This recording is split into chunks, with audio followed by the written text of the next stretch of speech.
Mas receberão poder quando o Espírito Santo descer sobre vocês, e serão minhas testemunhas em Jerusalém e em toda a Judéia e Samaria e até os confins da terra.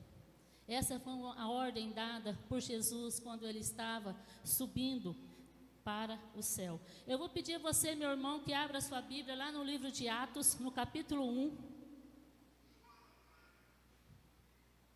Nós estaremos fazendo uma leitura do versículo 1 ao versículo 9, que diz assim: Fiz o primeiro tratado, ó Teófilo, acerca de tudo que Jesus começou, não só a fazer, mas a ensinar, até o dia em que foi recebido em cima, depois de ter depois de ter dado mandamentos pelo Espírito Santo aos apóstolos que escolheram, aos quais também, depois de ter padecido, se apresentou vivo, com muitas e infalíveis provas, sendo visto por ele por espaço de 40 dias, e falando do que respeita ao reino de Deus. E estando com eles, determinou-lhe que não se ausentasse de Jerusalém, mas que esperasse a promessa do Pai, que disse: porque na verdade João batizou com água, mas vós sereis batizados com o Espírito Santo, não muito depois destes dias. Aqueles, pois, que haviam reunido, perguntaram-lhe, dizendo: Senhor, tu restaurarás tu neste tempo o reino de Israel? E disse-lhe Jesus: Não vos pertence saber os tempos ou estações que o Pai estabeleceu pelo seu próprio poder. Mas receberei o Espírito Santo que há de vir sobre vós, e ser-me-eis testemunhas tanto em Jerusalém, como em toda a Judéia, Samaria e até os confins da terra. E, quando dizia isto, vendo-o eles, foi elevado às alturas, e uma nuvem o recebeu, ocultando-o dos seus olhos. Abaixe os seus olhos, abaixe sua cabeça, feche os seus olhos. Vamos orar neste momento. Pai querido, neste momento, Senhor, nós pedimos que o Senhor esteja falando através de nós, que o Senhor esteja trazendo o seu recado para os nossos corações, para esta igreja, ó Pai, aquilo que nós necessitamos, aquilo que o Senhor acha que nós precisamos, ó Pai, para que possamos viver uma vida de plenitude, ó Deus querido. E nós te pedimos no nome de Jesus. Amém. Amém. O livro de Atos foi escrito por Lucas, pelo mesmo autor do livro de Lucas. E Lucas, ele começa narrando da importância do que Jesus falou. Jesus, aqui no início, acontece a ascensão de Jesus, e os discípulos estavam esperando por este momento que Jesus ressuscitou, e Jesus caminhou com os seus discípulos durante 40 dias. Depois desses 40 dias, Jesus teve a sua ascensão, deixou a ordem para os discípulos, que era para eles ficarem em Jerusalém, permanecer em Jerusalém, até que o Espírito Santo descesse sobre eles. Então, os seus discípulos, depois da ascensão de Jesus, eles retornam para Jerusalém, e eles ficam ali em oração, esperando que acontecesse a manifestação do Espírito Santo sobre eles.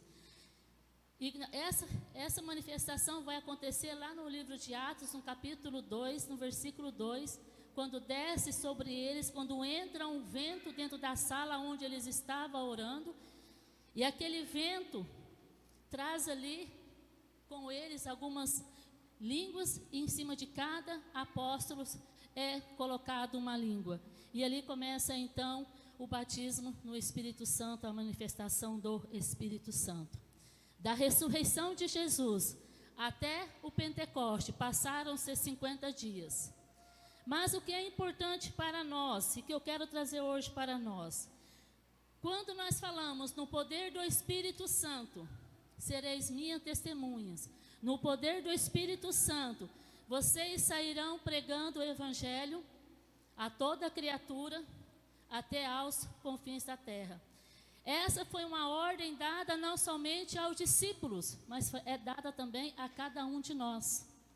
Nós não recebemos Jesus Cristo na nossa vida e nós não recebemos o Espírito Santo na nossa vida para ficarmos sentados, para ficarmos tranquilos em nossas casas, nos nossos lares. Existe uma ordem expressa. E essa ordem, como ele deu para o seu discípulo, também dá a cada um de nós. Os discípulos, eles aguardavam, esperaram a manifestação do Espírito Santo. O Espírito Santo veio. Enquanto eles esperavam, eles estavam orando. Já é algo para nós estarmos fazendo todos os dias da nossa vida, orar.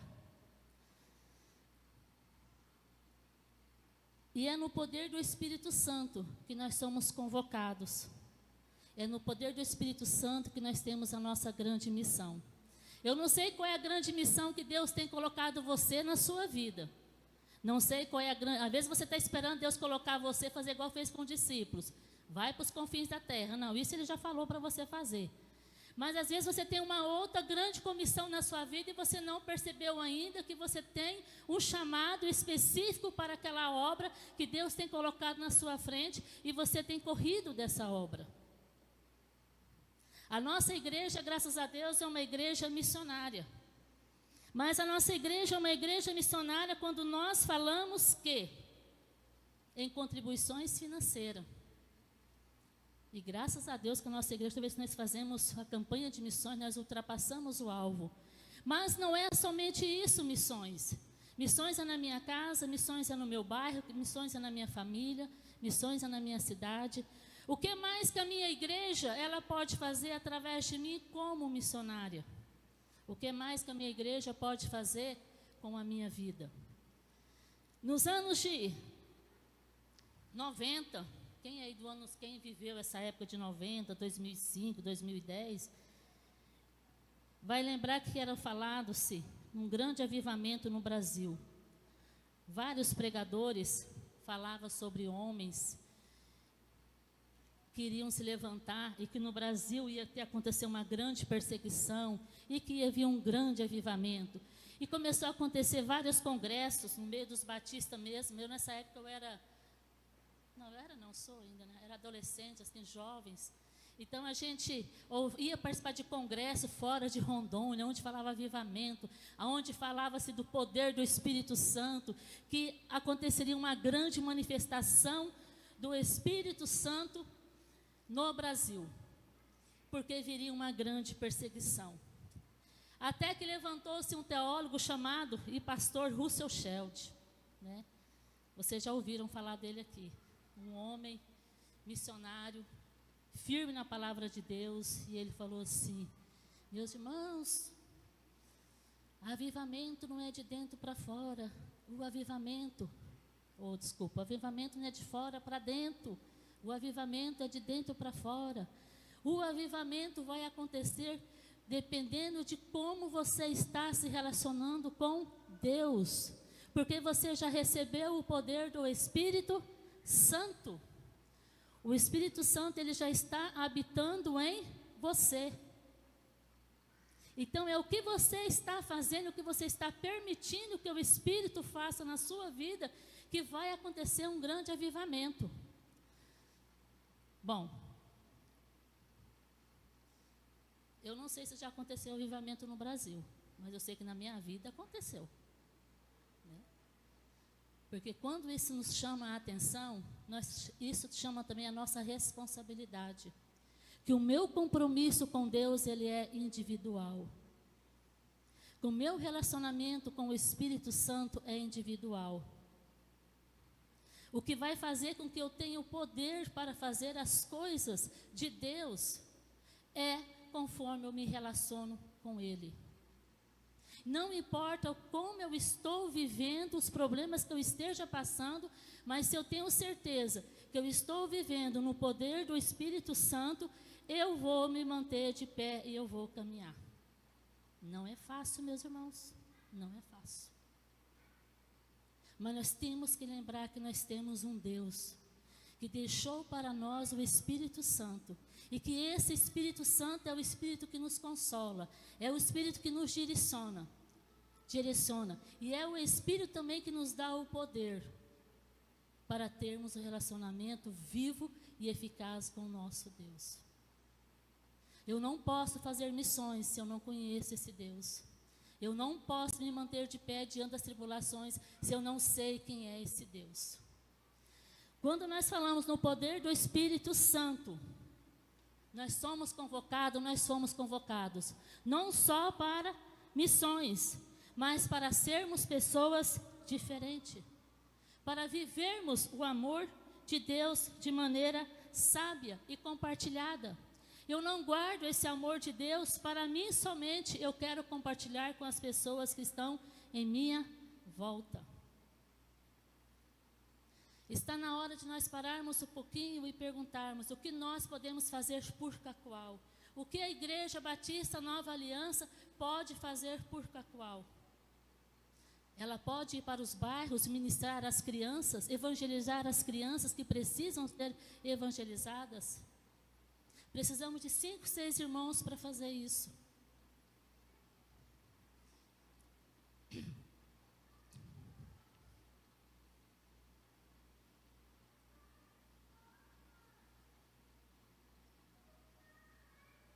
Às vezes a contribuição financeira ela é bem mais fácil, porque não requer de nós muito sacrifício. Antes do Roberto falecer, ele tinha um projeto ali na escola, chamado Bola na Escola. Ele reunia com as crianças, jogava bola e ensinava a palavra de Deus. Ele faleceu, não consegui ninguém para dar continuidade a esse projeto.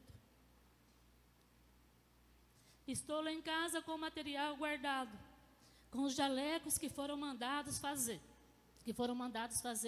que alguns irmãos contribuíram para ser feito, estão guardados. Por quê? Porque eu não consigo pessoas para pegar e falar, não, vamos dar continuidade ao projeto, vamos evangelizar essas crianças, vamos evangelizar esses adolescentes. Quem pode levantar e dizer, não, eu vou fazer isso? É um trabalho missionário, é um trabalho que Deus convoca. Mas muitas vezes nós não vemos a necessidade, porque nós não sentimos o que o outro está precisando.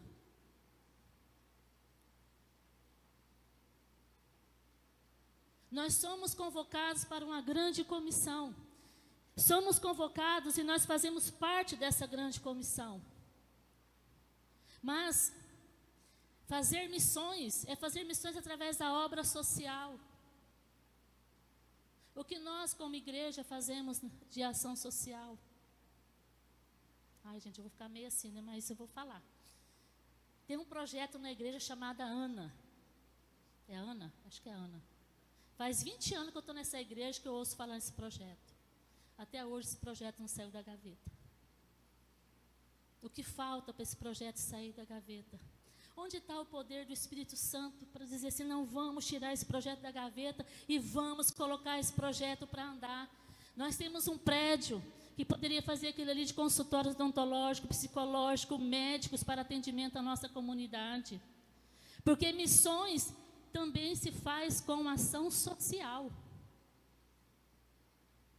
Mas o projeto, não sei aonde está, mas nós temos um projeto. O poder de Deus. Cadê o poder de Deus agora para tocar no coração das pessoas e falar, não, vamos fazer, vamos levantar, vamos trabalhar, vamos evangelizar através da ação social. Graças a Deus que o Chechel pegou aquele prédio lá agora e está transformando na rede TIM. Graças a Deus. E se você ainda não comprou, tá? A campanha que está sendo feita aqui, uma rifa, compra. Contribui para que os adolescentes consigam arrumar a quadra, consigam arrumar o espaço deles, porque precisamos investir, meus irmãos. Precisamos investir para que os nossos adolescentes, eles estejam aqui na igreja. Precisamos investir para que pegamos os nossos adolescentes e trazemos para cá, porque aqui é o lugar deles. Porque é muito triste quando um pai e uma mãe chegam para a gente e falam assim, ai doutora, meu filho saiu de casa ontem, sábado, 6 horas da tarde, e voltou num domingo. 1h da tarde, 2h da tarde. E a gente pergunta onde está, não responde, fica bravo. E muitas vezes é agressivo com a mãe, agressivo com o pai. Nós temos o poder do Espírito Santo para mudar muitas realidades, meus irmãos. Nós temos o poder do Espírito Santo para mudar muitas realidades que estão em nossa volta. Os discípulos, eles receberam o poder do Espírito Santo. E Deus falou o quê? O que Jesus falou? Até os confins da terra. Jerusalém, Samaria, mas que era para eles saírem e ir para os confins da terra. O que eles fizeram? Ficaram ali, Samaria, Jerusalém, Jerusalém e Samaria, né? Quando você chega no capítulo 8 de Atos, começa-se a grande perseguição. O primeiro mártir, Estevão, é apedrejado. Ele morreu de tanta pedrada que ele levou, porque ele não quis negar a Jesus, porque ele sabia quem era Jesus na vida dele. Quem estava ali junto, esperando pela morte dele, era o grande Saulo, que depois se transformou num grande apóstolo Paulo. E quando nós olhamos para a vida de Saulo, pensamos que Saulo era um homem que só perseguia os cristãos. Não, Saulo era um homem muito malvado, muito cruel, era um homem muito impetuoso, era um homem que era carnicida mesmo. Ele matava mulheres, matava criança, estuprava, não tinha dó, tanto mulheres quanto criança. Ele empilhava as pessoas, ele entrava nas casas das pessoas, arrancava as pessoas de dentro das casas e matava. Saulo não era um homem que a gente olha e fala assim, nossa, né, se converteu, muito bem, né, muito bom ter se convertido. Não, a transformação na vida de Saulo foi uma transformação feita pelo poder do Espírito Santo. Quando Deus derruba ele, lá naquele, não foi do cavalão, derrubou ele no chão e falou com ele, Saulo, Saulo, por que tu me persegues? Naquele momento, Saulo reconheceu que ele precisava de ter um encontro específico com Deus. Quem faz isso, meus irmãos? A gente faz isso? Não, é o poder do Espírito Santo. E muitas vezes nós não conseguimos acreditar nesse poder do Espírito Santo, nós duvidamos do que o Espírito Santo pode fazer nas nossas vidas. Nós nos fechamos dentro de nós mesmos e nós não somos capazes de acreditar que nós temos o poder do Espírito Santo e que esse poder faz com que nós temos coragem, nos coloca de pé, faz com que a gente caminhe e que passamos por mares, por desertos e a gente sobrevive. A vida de Saulo foi transformada e passou a ser Paulo, transformou-se num grande missionário. Depois, no final, ele foi decapitado porque ele não negou a Jesus. Quantos missionários, quantos apóstolos daquela época foram perseguidos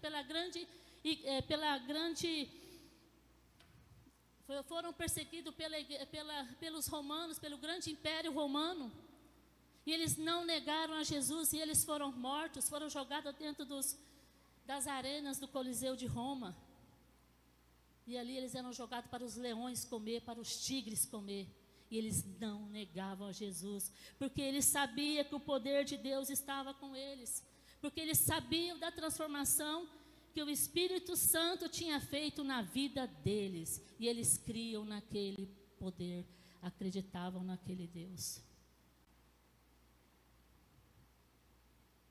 O que falta para nós crermos no poder do Espírito Santo e deixar nossas vidas serem transformadas, para que alcancemos corações mais sábios, relacionamentos mais sábios, onde tenhamos amor para uns com os outros, para aqueles que não conhecem a Cristo ainda.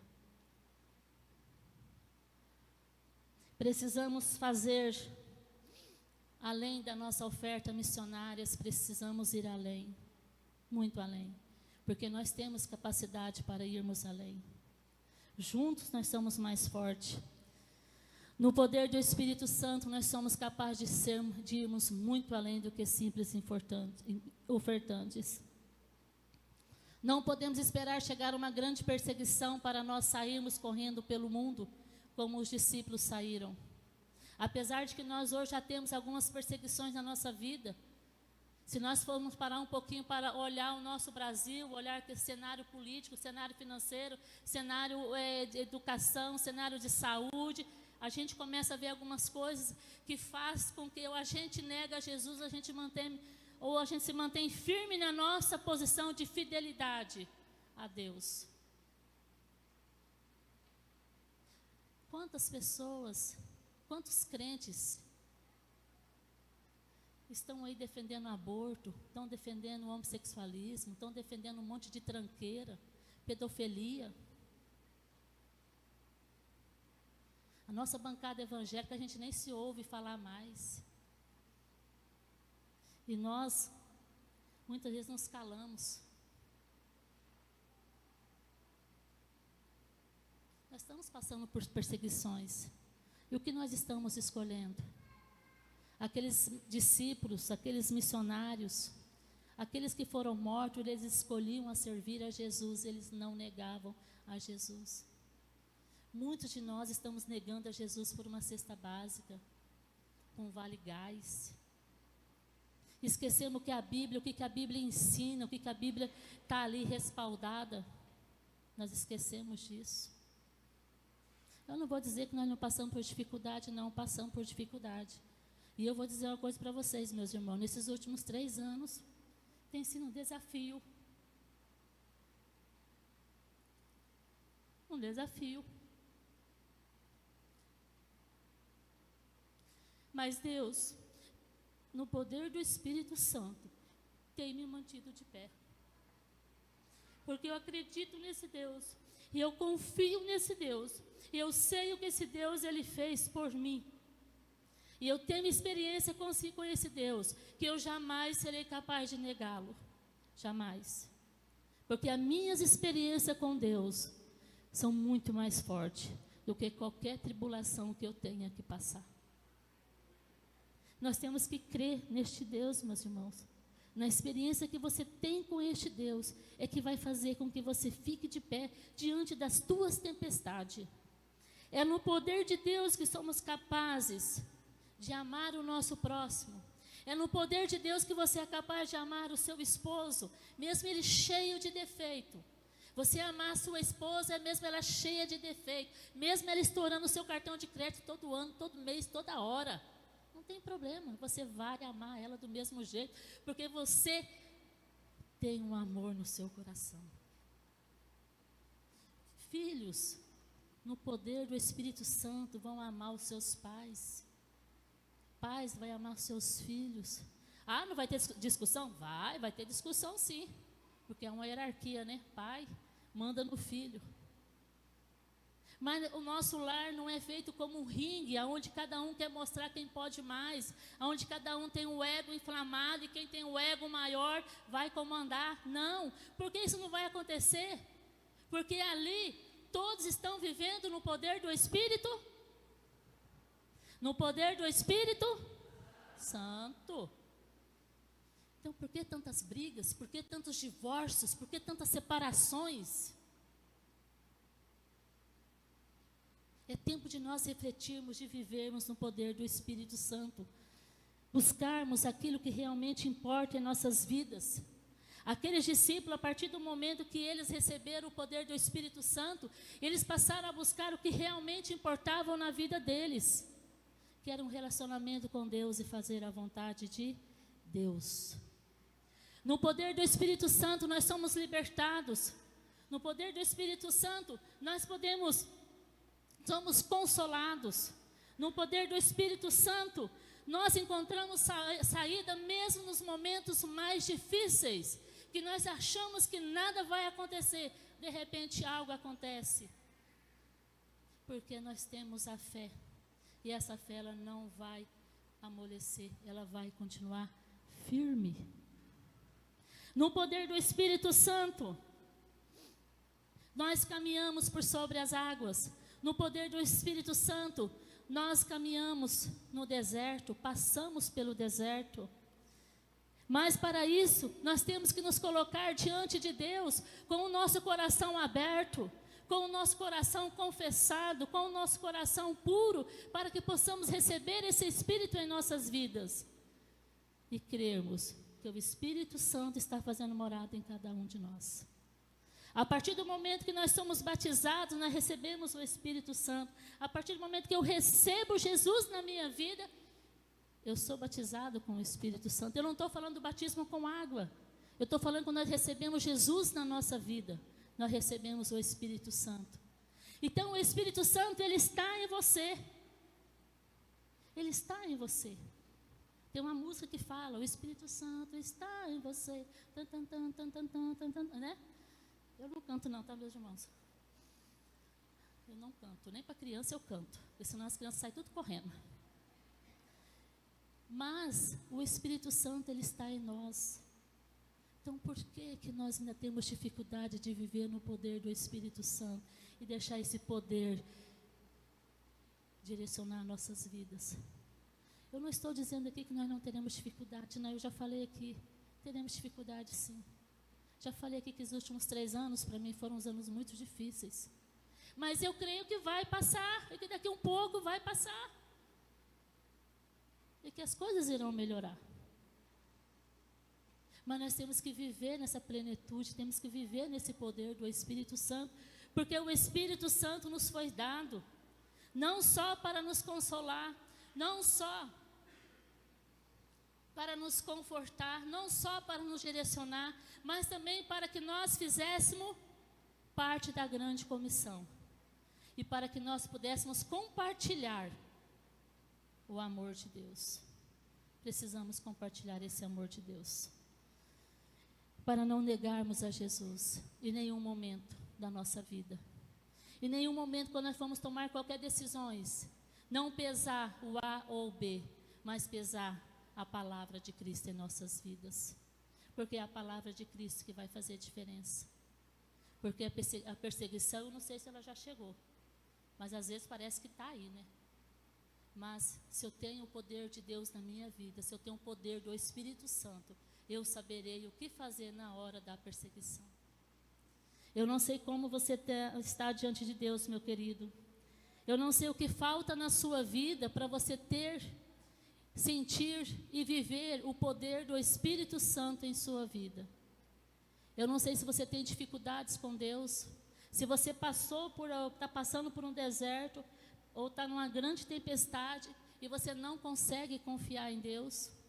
Eu não sei aonde você está, se você está numa grande comissão e agora você quer voltar para trás. Eu não sei aonde você está. Mas eu sei que Deus, hoje, Ele quer dizer para você, é tempo de você abrir o seu coração, é tempo de renovo, é tempo de você renovar o seu compromisso com Deus, é tempo de você renovar a sua vida com Deus e deixar o Espírito Santo habitar em você.